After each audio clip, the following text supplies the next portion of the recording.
What's going on, everybody? Welcome to Inside the Horseshoe. My name is Matt, and the NFL draft, it's done. It's past us, but are the Colts done yet?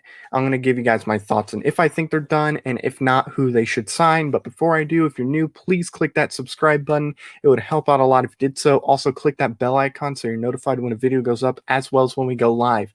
That is very important to do because YouTube does not like to notify people from time to time. So that'd be great if you could do that. Also, if you like the video, smack it and let me know in the comments who you think we should sign, if we need to sign anybody. So let's get into it. So, like I said, draft is done. They filled in some needs, but there is another need or two maybe that I think the Colts need to focus on, and that's left tackle. And I think somebody in the secondary. I have thrown out the idea of maybe moving Quentin Nelson to left tackle and putting Chris Reed as our left guard. However, it sounds like Chris Ballard wants to keep Quentin Nelson at left guard and keep Braden Smith at right tackle instead of moving them to left tackle. And look, Chris Ballard says it, but do I believe him? Not 100%. But let's just go off of that assumption that we're not going to move Quinn Nelson, and we're going to have a new left tackle now that Anthony Costanzo is gone. This is a very important position we need to fill. It is one of the most important, in fact, on the offense. Quarterback number one, and you can argue that left tackle is number two. So let's get into some names. I pulled up a few of the guys that we already signed in the offseason, as well as another guy that has been on the team that played one game. And then I brought up a couple guys that are not on the team but are free agents. And then also I did bring up one corner. I guess we can talk about him right now, and that is Richard Sherman. Before we get to left tackles, I want to explain why I think Richard Sherman is still a viable option. So with Richard Sherman, yes, he is older. That is definitely true. But with Richard Sherman, he has experience. He can be that guy that can help the other young corners we have on the team right now as far as teaching them things that maybe they didn't know. And when he's healthy, he still plays really, really good football. I will pull up his stats for 2019 because 2020 he was hurt. That is something we got to keep in mind. So with Richard Sherman, he had a few interceptions, rated really high, 88.9, 53 tackles, 51 targets, only allowed 27 receptions. Really, really talented, had one of his best seasons, if not his best season, as corner in the NFL. I think that is something that is very, very good. So for me, I think Richard Sherman is still a viable option. Do I think the Colts are going to go ahead and get him? No. Is corner the biggest need? No. I think we're okay at corner. However, if you can bring a guy like Richard Sherman, I think it will elevate the corner play and make our corners ultimately better. So that's why I threw him in there. There really wasn't anybody else. Like I saw Brian, or is it Brian Poole? Brandon Poole, whatever his name is. He was on the Jets last year. He's not that great. He's not terrible, but he's not that great. I would stay away from him. We don't really need to spend the money on him. He's not going to be the cheapest. I mean, he'll probably get at least league minimum for a veteran, but still, he will get some good money for, because of his age, but he'll get decent money. Now, I do want to bring up the left tackles now. Now, let's go on the assumption that we're not going to move Quentin Nelson to left tackle, where he's going to be left guard, and he's a great left guard. And I think he wants to be left tackle because that money, he could buy a few more houses if he wanted to. But let's go off of the assumption he's going to stay as left tackle, or left guard, and I think that's very, very possible. Let's bring up some guys. The first guy I'm going to bring up is Will Holden. Will Holden played one game for us, and I thought he was pretty decent. I would pull his stats up, but he played 2 games last year. There's really no point in doing so. But Will Holden played okay against the Steelers, and the Steelers have a good defense. So playing left tackle against the Steelers and not allowing a sack and doing pretty well, I think is quite good. It's not great. I don't think it's good enough to guarantee you a starting position on this team, but he is definitely a guy that you can put in, and he won't completely screw things up. He wasn't great prior seasons. That's one thing I think the Colts definitely have in mind, and I think they're not going to really do much with him because, of how he wasn't really the greatest at all. He's still somewhat young. So he can give you some years, but still, I would not go with him at all. Now let's go on to the next guy. The next guy's going to be Sam Tevi. This is somebody that's been mentioned a lot by Chris Ballard, and it seems like if anybody's going to be the front runner at the moment for left tackle, Sam Tevi is the front runner. We pull up his stats right here. I am not a big fan. He allowed 2 sacks, yes, which is not bad. However, looking at the games he played, he was definitely one of the weak spots on the Chargers. He's not a great guy when it comes to protecting the quarterback at that position. He is still young. And look, Anthony Costanzo wasn't the greatest in his first few seasons. However, he did develop and become a really good left tackle. Could this happen with Sam Tevi? Maybe. He might be able to fit in and do well right next to Quentin Nelson. Trust me, it helps to have Quentin Nelson right next to you when you're on the offensive line, just because of how good he is. But still, Sam Tevi, he is definitely not somebody I would be super confident in. But I do think, because he is young, he can develop and become a serviceable left tackle. I would not be confident in Sam Tevi being the starter. I would be a little worried, but if we get to training camp and he looks like he's much better than what he did the last, I don't know, however many seasons, we can breathe and we can have a little sigh of relief. But yeah, I'm not super confident in Sam Tevi at the moment. He's got to prove to me that he can go out there and at least be solid. If he can allow 1 sack at most or 2 at the most and not really allow a whole lot of quarterback pressures, allow Carson Wentz to, have time to do his thing, I'll take that. Next, we're going to pull up Julian Davenport real quick. And this is another guy I assume is just depth. I haven't really heard Chris Ballard say a whole lot on Julian Davenport. Not terrible. Didn't play in much games. As you can see, he had 53 offensive snaps. No sacks allowed. That's pretty good. But let's go to 2019. And that's where you can tell. Not great. Not great at all. Another guy who's 26 years old. 6 sacks allowed. Not great. Had a penalty, which, okay, whatever. And that's out of 534 snaps. Not great. Let's go to 2018. 12 sacks allowed. Not great. And then you go to his rookie year, which he didn't play a whole lot, but still did not play great his rookie year. So really, to me, Julian Davenport is a last resort type of guy. I don't know how good he is compared to Chaz Green. They're probably on the same boat in a sense. But Julian Davenport, a little scary. I definitely would not start him, and I would definitely start some of the other guys over him that we have. I would start Sam Tevi over him easily. But once again, you never know. These guys could really come in and develop into something really good. So that's why I wanted to bring him up. The next guy I want to bring up is Eric Fisher. And this is only if we can have him play at some point next year. Really, really good season last year. Only allowed 3 sacks. Didn't allow a whole lot of quarterback pressures. When you look at that Kansas City offensive line from last year, I thought he did really, really well. We can look at previous seasons too. I mean, so there's that. So we look, 1 sack allowed, not as good of a year, but still not bad. 4 sacks allowed, 4 sacks. So, I mean, really not the greatest. He definitely took a step up, it looks like, in 2020. He did have a serious injury, though, and he is 30. He'll be 31 when the season starts, I believe.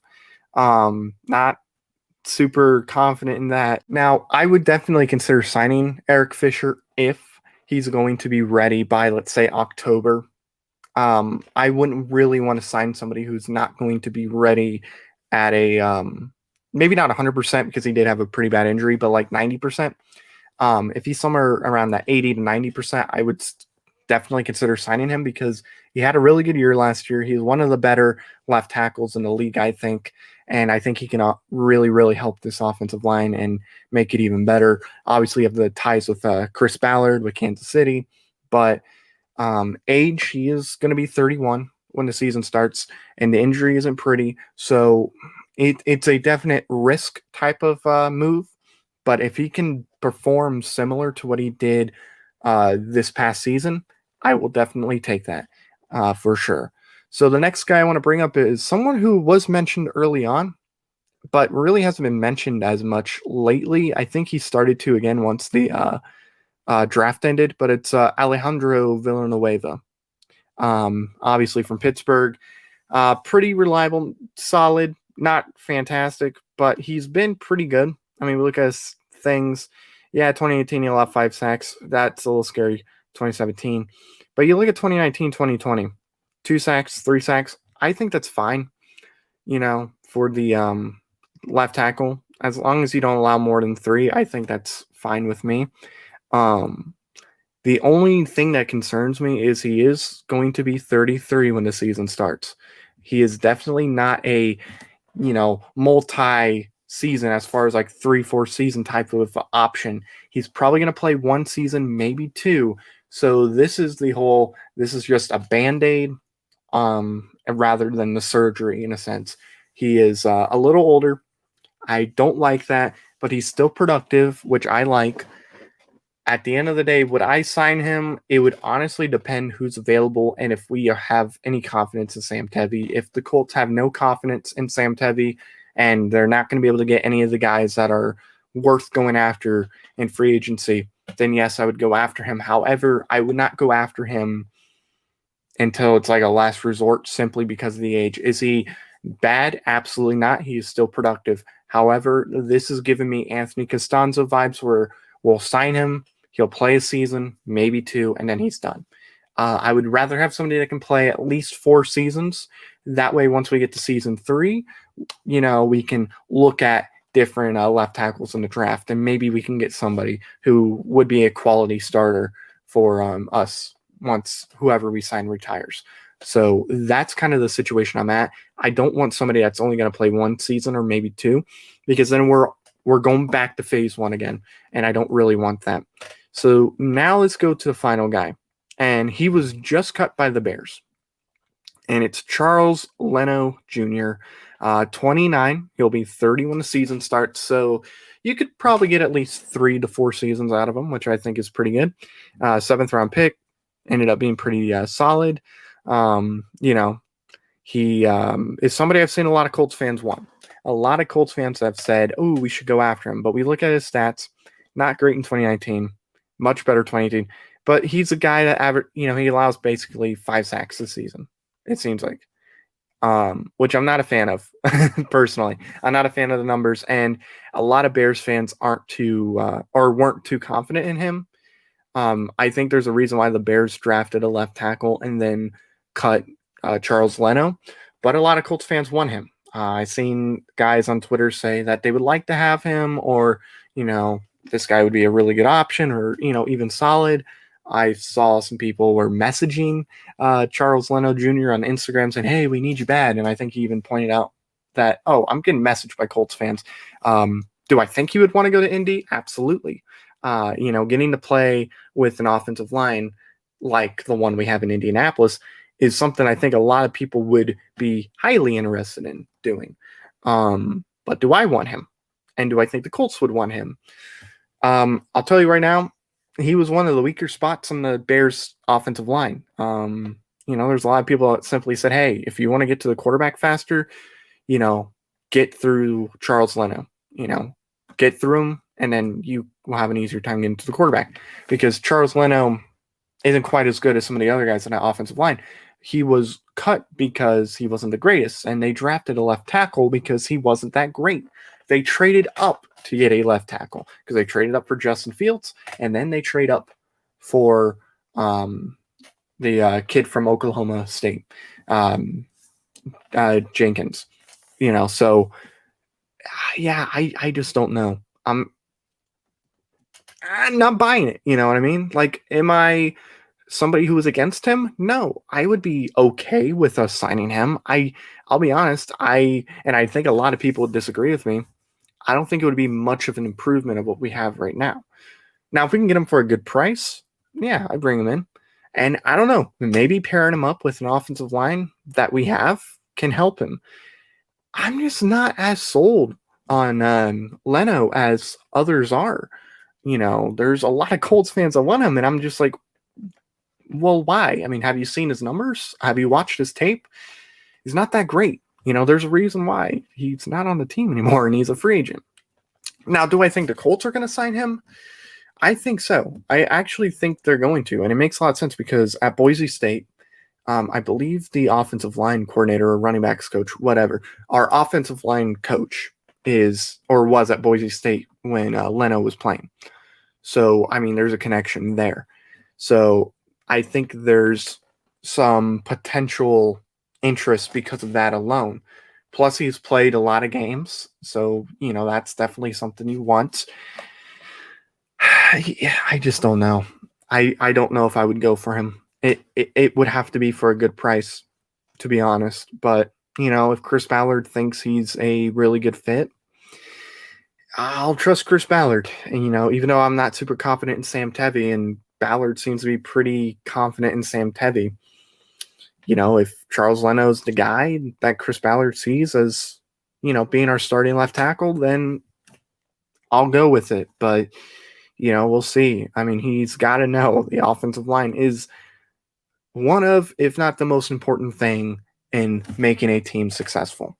We saw what happens with Andrew Luck. When you don't have a great offensive line, it falls apart. I'm not saying that signing somebody like Leno and starting him or Tevi or Davenport is going to make our offensive line terrible. I'm just saying it is the most important, group of guys is the offensive line. You need to have all those guys be, for one, healthy, two, to have chemistry, and three, to all be, talented and good at what they do and not allow a whole lot of sacks at all or a lot of quarterback pressures. So I don't know. If Leno's the guy, let's go for him. If not, we'll just go with somebody else. Sam Tevi, Villanueva, Eric Fisher. We'll see. But thank you all for watching. If you're new, please click that subscribe button. It would help out a lot if you do so. Also, click the bell icon so you're notified when a video goes up as well as when we go live. If you like this video, smack that like button and let me know in the comments down below what we need to do. Should we sign Leno, Villanueva, Fisher? Should we just roll with Tevi, or should we move Quentin Nelson over and, make Chris Reed our left tackle? And should we sign Richard Sherman? Let's not forget about Richard Sherman.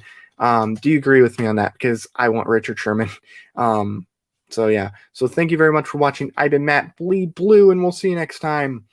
Bye-bye.